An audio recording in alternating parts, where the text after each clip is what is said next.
Hello Internet, my name is Lave and this week I watched Life, which is directed by David Espinosa, whose only other film I've seen is Safe House, a so-so action movie. This time around he's doing sci-fi horror, and I have to admit, when the first trailer for this got released, I was like, that's a rip-off of Alien with visual effects from Gravity. And after the film finished and I walked out, I was like, whoa, that was like Alien but with the visual effects of Gravity. They did a decent job. Set in the not too distant but recognisable future, a team of astronauts are on board an upgraded international space station.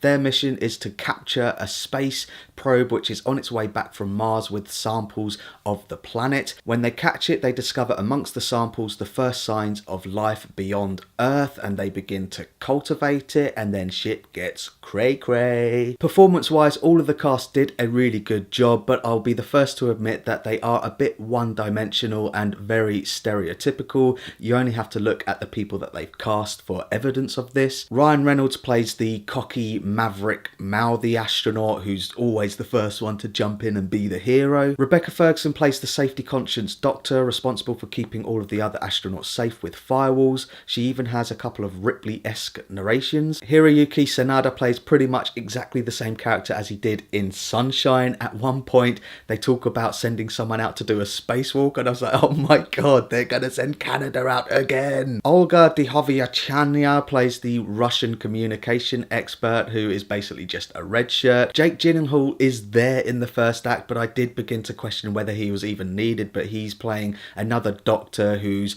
trying to break the record for longest time in space. The only character that did have a bit of depth to him was Ariyon, Bakare's biologist who's studying the alien.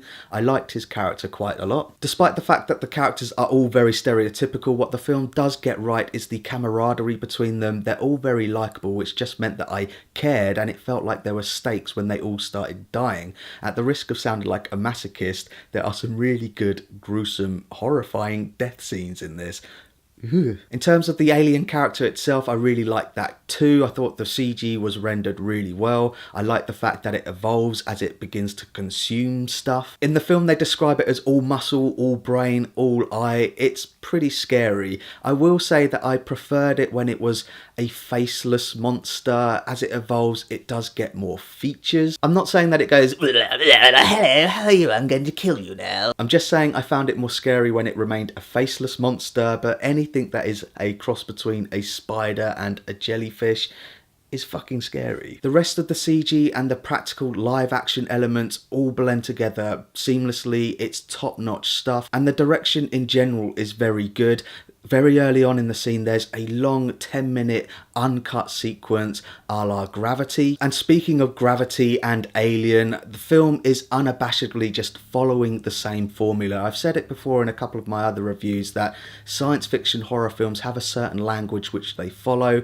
This one follows it to the T. It's not very original, but they own it. That's really cool. The first and second act is definitely where the film is at its strongest. The third act is the weakest. There is one action set piece in the third act which wasn't as well choreographed as some of the other set pieces, and it all builds to quite an obvious ending in my opinion. It is a bit sequel baity, but nevertheless I found it really entertaining. All in all, this film achieves what it set out to do and make a decent sci-fi horror film.